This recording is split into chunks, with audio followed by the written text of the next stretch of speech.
Olá, crianças! Tudo bem com vocês?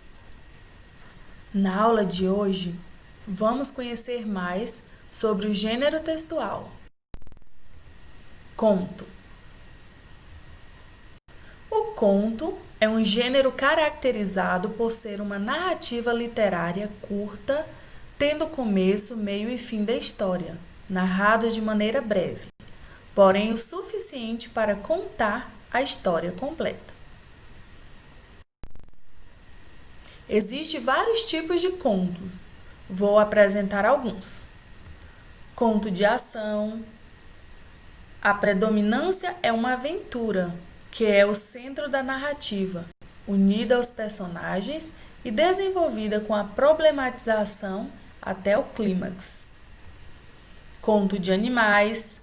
Assemelha-se à fábula. São contos em que os animais são dotados de qualidades, defeitos e sentimentos humanos. Conto emocional. O objetivo desse conto é gerar uma emoção, pânico, surpresa e etc. Conto de encantamento. Conto popular caracterizado pelo elemento sobrenatural ou fantástico, em que intervêm seres fabulosos e objetos mágicos. Conto de enigma. Apresenta um mistério a ser desvendado.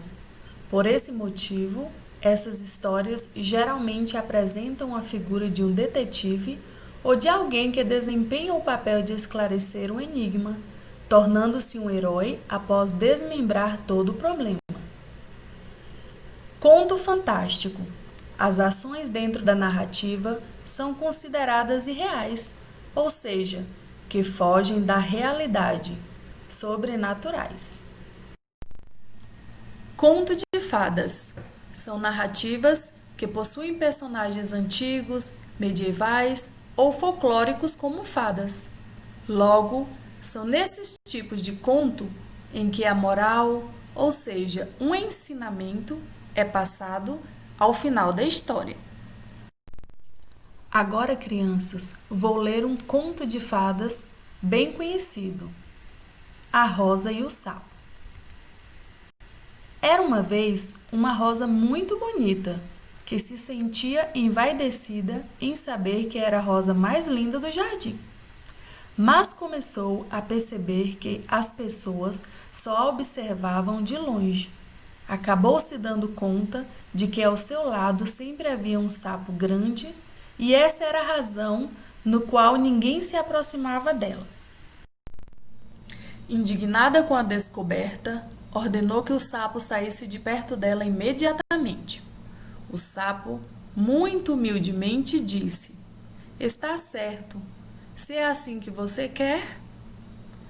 Algum tempo depois, o sapo passou próximo de onde estava a rosa e surpreendeu-se ao vê-la murcha e sem pétalas. O sapo respondeu: "Quando eu estava por aqui, eu comia todas as formigas que se aproximavam de ti. Por isso, eras a rosa mais bonita do jardim." Autor desconhecido.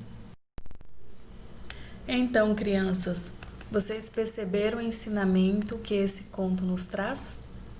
Muitas vezes não valorizamos os outros por acharmos que somos superiores, mais bonitos, de mais valor e achamos que os outros não nos servem para nada.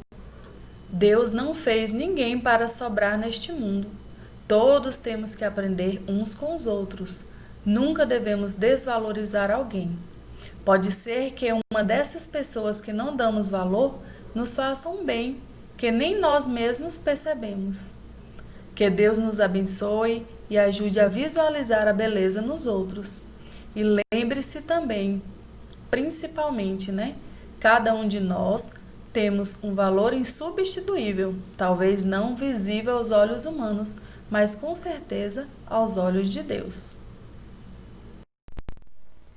Agora irei falar sobre outro assunto bem importante: as plantas. Todos os seres vivos precisam de alimento para viver. Com as plantas não é diferente. Elas também precisam se alimentar para crescer e se desenvolver. Mas como elas obtêm esse alimento? Ao contrário dos animais, as plantas produzem o próprio alimento por meio de um processo chamado fotossíntese. Para esse processo, são necessários 3 componentes básicos: luz, água e gás carbônico. A água é absorvida do solo pela raiz das plantas e é transportada até as folhas pelo caule. O gás carbônico é geralmente absorvido do ar pelas folhas. Já a luz é a fonte de energia para esse processo e é captada por uma substância chamada clorofila, presente nas folhas. É ela que dá a cor verde às folhas. A partir desses elementos, a planta produz o seu próprio alimento e gás oxigênio, que é liberado para o ambiente. A importância da fotossíntese para a vida. O processo de fotossíntese tem grande importância para a vida na Terra. Ele libera o gás oxigênio, que é necessário para todos os seres vivos que respiram, inclusive as plantas. Além disso, a fotossíntese retira gás carbônico do ar. Esse gás é liberado na respiração e em algumas atividades humanas, por exemplo, na queima de combustíveis fósseis, como a gasolina. O excesso desse gás na atmosfera pode provocar impactos ambientais. Os seres vivos e a obtenção de alimento. Vimos que todos os seres vivos precisam de alimento para sobreviver e que as plantas obtêm seu alimento pela fotossíntese. Mas, e os demais seres vivos, como obtêm alimento? Há 2 formas de os seres vivos obterem alimento: produzindo-o, como as plantas, ou se alimentando de outros seres vivos, dependendo da forma como obtém alimento.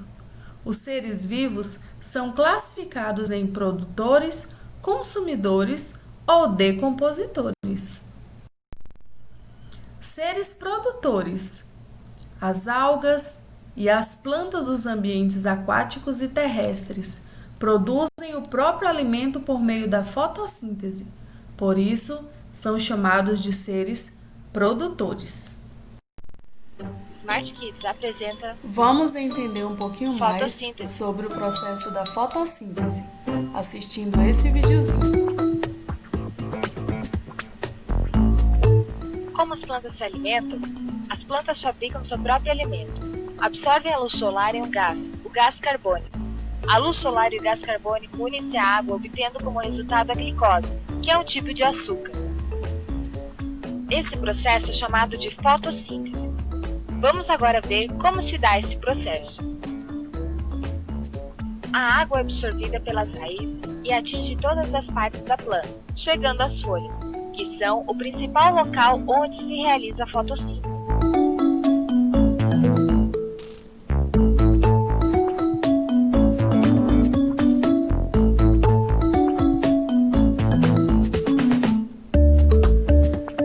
No ar que respiramos existe um gás muito importante, o gás carbônico. Esse gás entra nas plantas pelas folhas.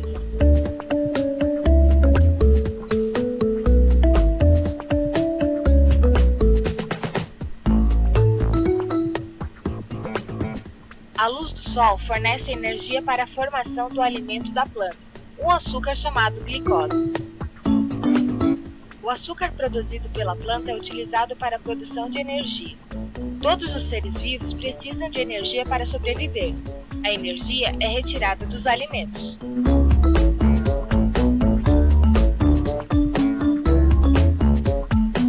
No processo da fotossíntese, a planta liberta algumas substâncias que não necessita, como é o caso do oxigênio.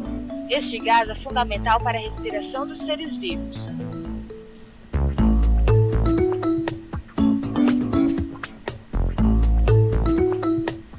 fotossíntese inicia a maior parte das cadeias alimentares na Terra.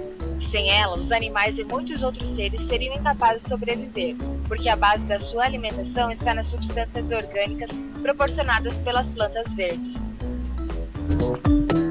Por hoje é só. Até a próxima!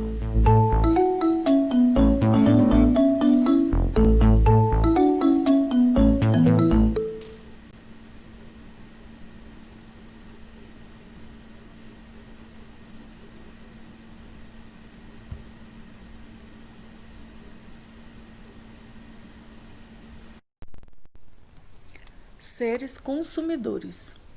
Os animais não produzem o próprio alimento e, para conseguir a energia necessária para viver, eles precisam se alimentar de outros seres vivos ou de parte deles.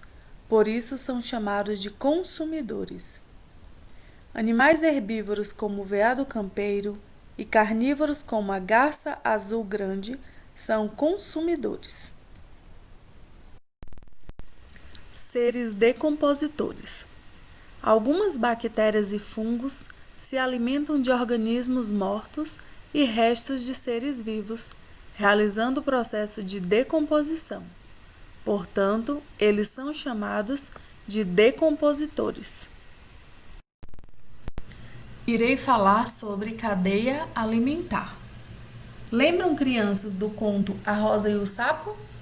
Ele comia as formigas e ela continuava bonita, porque senão ela morreria, né? Então, uma das interações mais importantes entre os seres vivos são as relações alimentares. Todos os seres vivos se alimentam ou podem servir de alimento para outros seres vivos também. Por exemplo, as plantas podem servir de alimento para animais herbívoros. Muitos animais carnívoros, chamados predadores, para se alimentarem, caçam outros animais, que são chamados de presas. A cadeia alimentar é a representação de uma sequência de seres vivos em que serve de alimento para o outro. Nela, os seres vivos são ligados por setas. Estas partem do organismo que servem de alimento para o que se alimenta. As cadeias alimentares sempre se iniciam com os produtores, como as plantas, pois são elas que produzem o próprio alimento pela fotossíntese. Em seguida, estão os consumidores, que se alimentam dos produtores. Esses são seguidos por outros consumidores. Os decompositores atuam sobre todos os seres vivos da cadeia. Portanto, os produtores são essenciais para a vida na Terra, pois é a partir deles que os alimentos surgem, são transformados e transferidos de um ser vivo para outro. E é a luz que fornece energia para a maioria dos produtores produzirem o seu próprio alimento. Nessa cadeia alimentar, mostra em que a planta serve de alimento para o pássaro, que serve de alimento para o gato do mato, que serve de alimento para a onça pintada. Todos esses organismos, quando morrem, servem de alimentos para os decompositores. Chegou a hora da nossa atividade. Crianças, vocês podem acompanhar o conteúdo de ciências que foi abordado na aula de hoje no livro de ciência nas páginas 48 e 49, 52 até a página 55 e responder as questões que estão na apostila. Lembrando que qualquer dúvida é só falar com a professora pelo WhatsApp. Até a próxima aula. Beijos, ficam com Deus.